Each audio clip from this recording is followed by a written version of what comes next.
Est-ce que toi aussi tu te chies dessus quand il faut faire du cold calling? En gros, quand il faut que tu appelles tes prospects pour essayer de leur vendre ton service. Eh ben moi aussi, mais ça va changer. Dans cette vidéo, je sors de ma zone de confort. Je vais contacter 100 prospects et essayer par le téléphone de les convaincre. Allez, on y va, c'est parti.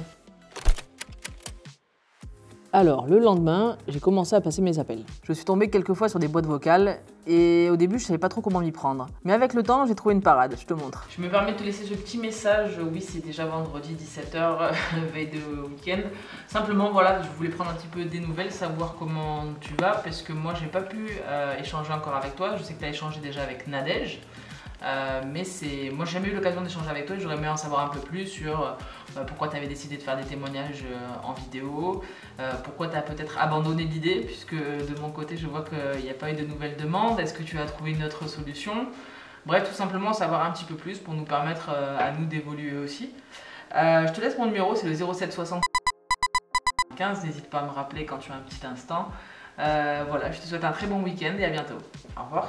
J'ai continué à passer des appels et par chance, j'ai eu quand même des gens au téléphone. Et même si j'ai pas réussi à passer autant d'appels que ce que j'avais prévu, il faut dire que ça m'a quand même bien motivé à recommencer le lendemain. Bah écoute, là je vais arrêter. Il est 17h27, 14 appels. Bon, en vrai, c'est allé assez vite. J'ai eu quelques personnes au téléphone, mais là je pense qu'un vendredi soir à cette heure-ci, c'est plus le bon tempo là pour les contacter. Mais t'inquiète, lundi matin, première heure, on y va. Bon, le bilan du jour 1, il était pas ouf. Mais le lendemain, je suis revenu remonter à bloc dans l'idée de passer un maximum de coups de téléphone. Et là, malheureusement, c'était l'hécatombe. Bonjour Cyril, c'est Mélanie, la fondatrice de Your Charlie. La fondatrice de Your Charlie, le logiciel pour les témoignages. C'est Mélanie, la fondatrice de Your Charlie, le logiciel pour les témoignages clients vidéo. C'est Mélanie Pain, la fondatrice de Your Charlie. Le logiciel pour les témoignages clients vidéo. Bon, t'as compris, aujourd'hui c'était encore la galère, je me suis pris beaucoup de répondeurs. Pour autant, les quelques fois où j'ai eu des gens au téléphone, c'était vraiment très intéressant. En discutant avec eux, j'ai appris énormément de choses. Bon, Jordan, je t'appelle pour une raison très simple. Ça fait 1 an que tu es inscrit sur Your Charlie. Je sais que tu as testé, mais tu n'es jamais allé plus loin. Et en fait, je fais une petite enquête. J'aimerais essayer de comprendre à travers, je contacte une centaine de personnes qui ont des similarités avec toi. Donc soit ils ont exprimé pourquoi ils ne le faisaient pas, soit ils ne le font pas. Et je veux juste enquêter parce que charité bien ordonnée commence par soi-même. Je prends mon courage à deux mains, je décroche le téléphone. C'est pas mon truc, mais j'ai besoin de comprendre en fait.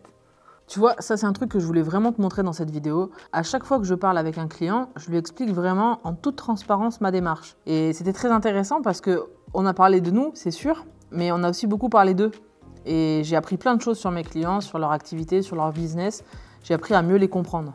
C'est sympa, c'est smart. Non mais c'est vrai que, en plus des fois je reçois des messages sur LinkedIn, des messages WhatsApp, etc. qui me disent « Ah, j'ai vu ta vidéo, c'est super ». Je dis « Mais pourquoi tu le mets pas en bas de la vidéo ?» Parce que moi j'ai l'impression que personne ne les voit ces vidéos. Au final, cette journée s'est plutôt bien passée. Le bilan est plutôt positif pour ce jour 3. J'ai réussi à avoir pas mal de monde au téléphone, donc je suis contente. Donc là, on va appeler quelqu'un qui a dit à Nadège dernièrement qu'elle avait plus du tout envie qu'on la rappelle. Et je vais partir de ce principe-là, justement, pour la rappeler. Oui, Charlotte? Bonjour, c'est Mélanie Pain, la fondatrice de Your Charlie, le logiciel des témoignages clients en vidéo. Je sais que vous voulez plus qu'on vous rappelle, mais là, c'est pas pour vous vendre quoi que ce soit. C'est juste moi, en tant que fondatrice du logiciel, j'aimerais essayer de comprendre en fait qu'est-ce qui vous avait amené vers nous et pourquoi vous êtes passé à autre chose. Ça m'aide en fait à faire évoluer mon produit, vous comprenez? Bon allez, bonne journée, merci pour votre temps et à lundi. Au revoir. Bon ça c'est plutôt cool parce qu'en fait elle veut plus qu'on la relance par rapport au produit tout ça, mais elle comprend ma démarche et elle est tout à fait ok à me donner un peu de temps lundi prochain pour m'expliquer les raisons pour lesquelles elle est venue chez nous et pourquoi elle l'utilise plus. Donc ça c'est cool. Bon tu vois en général ça c'est le genre d'appel que j'appréhende le plus puisque c'est des personnes qui disent qu'ils veulent plus qu'on les rappelle, donc j'ai toujours peur de me faire jeter au téléphone. Et au final si tu arrives à passer la petite barrière au départ, c'est hyper intéressant, j'apprends énormément de choses. Le numéro que vous demandez n'est pas attribué. Bah en fait, j'aurais aimé échanger un petit peu avec toi. Donc en fait, tu dis, je peux pas le mettre sur notre site pour X et X. Donc là, c'était très intéressant parce que ce client-là a changé d'activité. Et dans sa nouvelle activité, il travaille dans un univers avec des laboratoires, l'univers pharmaceutique où il y a un secret médical. Et évidemment, on ne va pas demander des témoignages clients qu'on va pouvoir publier sur son site. Sauf que je lui ai montré aussi que dans ces métiers-là, on peut utiliser le témoignage d'une autre manière. C'est-à-dire qu'en fait, on peut quand même demander un témoignage à ses clients, mais on ne va pas le diffuser publiquement, mais le présenter par exemple lors d'un rendez-vous avec un prospect. Parce que qui mieux qu'un pharmacien pour convaincre un autre pharmacien de travailler avec lui, par exemple. Pour l'instant, en fait, c'est pas trop mon truc, moi, de passer des appels. En général, je suis plutôt derrière le code en train de travailler sur le logiciel, mais je sais que Nadège a échangé avec toi, que tu avais bien kiffé le logiciel. Au fur et à mesure que je passais mes appels, je me suis aussi rendu compte d'une chose. C'est que ce ne sont pas des clients lambda, ce sont tous des entrepreneurs, mes clients. Et donc du coup, quand on échangeait ensemble, on avait assez naturellement des points communs.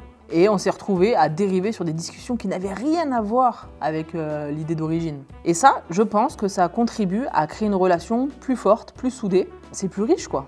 Bon, c'est pas tout, j'en ai perdu ma voix, mais c'est maintenant le moment du bilan. Le bilan des 100 cold calls. Alors, au niveau des chiffres, 52% des gens étaient sur messagerie vocale. Donc, je leur ai laissé un petit message, mais au moment où je vous parle, 0 ont rappelé. Donc, le potentiel de rappel sur la messagerie vocale, je suis très perplexe. Vincent, mon associé, m'a suggéré un truc, c'est de leur envoyer un SMS avec un vocal. Le taux d'ouverture devrait être bien meilleur. Donc, je ne l'ai pas fait encore, mais je vais le faire. 9 numéros invalides, introuvables. 39 personnes ont décroché. Et sur les 39% qui ont décroché, je suis hyper fière de vous dire que 100% des gens ne m'ont pas raccroché au nez. Donc ça, c'était génial. J'ai vraiment échangé avec 39 personnes de vive voix, donc c'était vraiment canon. Le truc important à retenir, c'est que j'ai pas vraiment fait de la prospection au final. En fait, ce que j'ai fait, c'est plus de la discussion. J'étais pas très à l'aise, ça me demandait de sortir de ma zone de confort. En me disant, je vais juste discuter avec eux, bah c'est marrant, c'était beaucoup plus facile pour moi. Et les gens, je pense, ont perçu le fait que je ne les prospectais pas. Et c'est pour ça qu'on a eu des super échanges. Et quand même à retenir que la moyenne des échanges, c'est 14 minutes 37. Donc c'était hyper riche.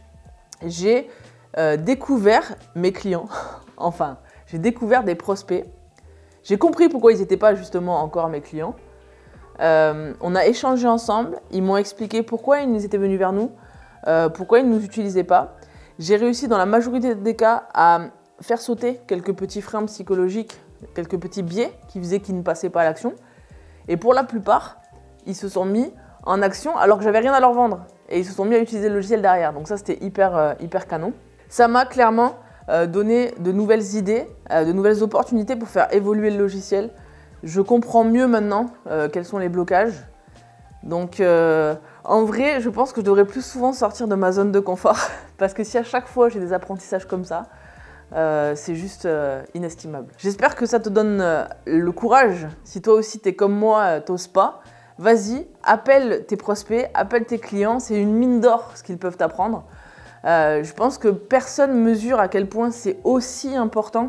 Tu peux faire toutes les formations de la Terre, tu peux te documenter sur tout plein de sujets, mais finalement les mots les plus importants, ils sont dans la bouche de ces gens-là. Donc va leur parler, fais-toi un peu violence, tu vas voir, c'est impressionnant ce que tu vas apprendre. Sur ce, bah écoute, je te souhaite une bonne semaine, amuse-toi bien, travaille bien. Ciao!